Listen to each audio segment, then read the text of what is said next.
Welcome to Talir Center. Talir means bud.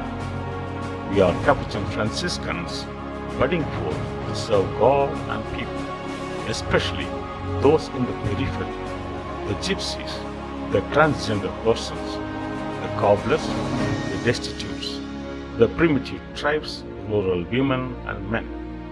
Talir is also a virtual institute for spirituality, integrity, and transformation. Visit. We offer professional support to teachers, nurses, NGOs, etc. We also offer language courses in Italian, Spanish, and spoken English. Welcome to join us in our humble mission at www.talircenter.org. Contact us.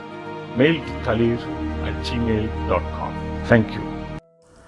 My dear brothers and sisters in Jesus Christ, welcome to Talir Online Capuchin Ministries. Today, the 26th of September, the 26th Sunday of the year, let us reflect on the culture of inclusivism in opposition to intolerance and jealousy. Today, the scripture readings call us to beware of jealousy, exclusivism, intolerance. The Spirit of God is active in all, open to all, inspires all, and it works in all.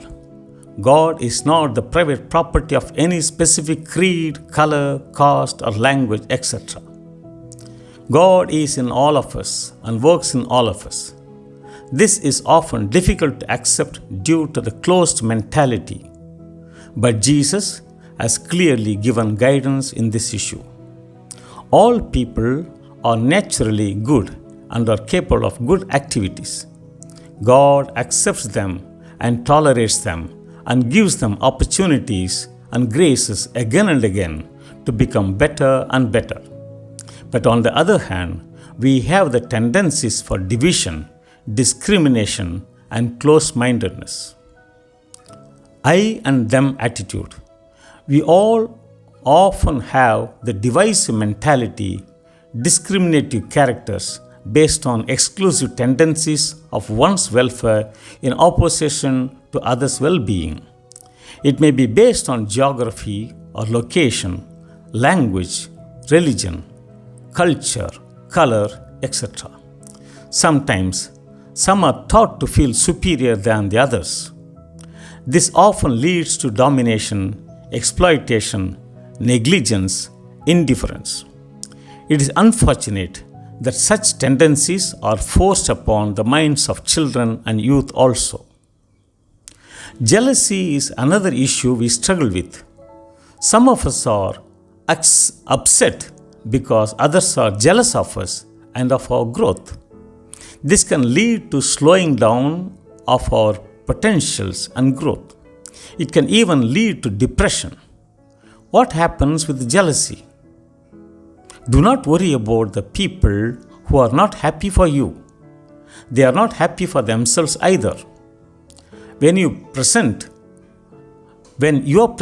and future appears to be better than theirs, and if they are jealous of you, they like to bring your past. When people are jealous of you, it is because you have got something they want. Sometimes you are jealous of others also. This is equally bad. How to find it out?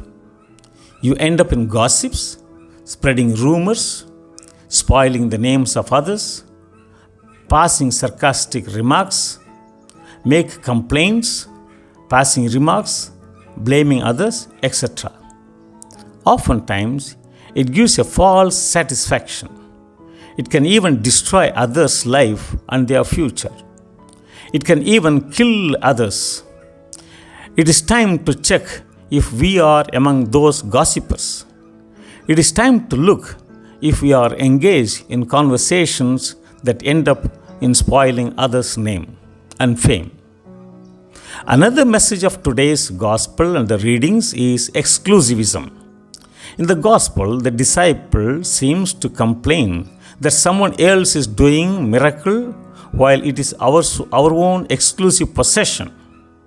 He says, He was not one of us. Exclusivism is a mentality characterized by disregard for opinions and ideas which are different from one's own, or the practice of organizing into groups by excluding others even if they are worth or valuable. In its extreme form, exclusivism leads to fundamentalism, hatred, extremism, negative propaganda, violence, and even war. Most of the wars and violence are ultimately from exclusivism. This is not somewhere between the countries.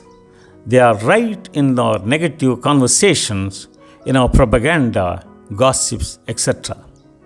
These are entertained in our family conversations, group meetings. Most of the wars in the world began with negative thinking and negative conversation. Let's put an end to this in our life. God is not the private property of few persons or groups. God's Spirit is working in all. This is why when John told Jesus, "Master, we saw a man who is not one of us casting out devils in your name, but because he was not one of us, we tried to stop him." Jesus replied, "You must not stop him. No one who works a miracle in my name is likely to speak evil of me." Dear friends, we find in the similar way in the book of Numbers, Joshua told Moses to stop Eldad and Medad from prophesying as the Spirit came down on them. Moses told Joshua not to be jealous of this. By this, we are reminded to go beyond our close mindset and be open to the way the Spirit is working on all of us, irrespective of color, creed, culture, language. Discrimination. The second reading from St. James reminds us about the danger of being rich with riches that are not shared with the needy. The cry of the poor continues in our society, while on the other hand, there is greed, obsession with the increase in wealth to the detriment of sharing. Huge wealth in one hand is often connected to the way some of the richest people exploit the poor. There is blood in the hands of such riches. This is done by bribery, low payment of wage, cheating on the one hand, and on the other, seeking comfort and luxury. St. James speaks of universal socio-economic well-being, which is possible only when we work for an equitable society. The Holy Mother Church repeatedly calls us for a life of harmony and peace based on social justice. This begins with our relationship with one another, with other families, with other cultures, with other nations. God is the God of all, be it our enemies or friends. Let's love and accept one another in spite of our differences. Let us pray. God, our loving Mother and Father, you accept us, all of us, as your children. By this, we all become brothers and sisters all over the world. You tolerate all of us in spite of our weaknesses. Help us, Lord, to be freed from our exclusivism and accept others with their differences. By this, help us to create in ourselves and in our families and in our societies your kingdom of love, peace, and harmony. Amen.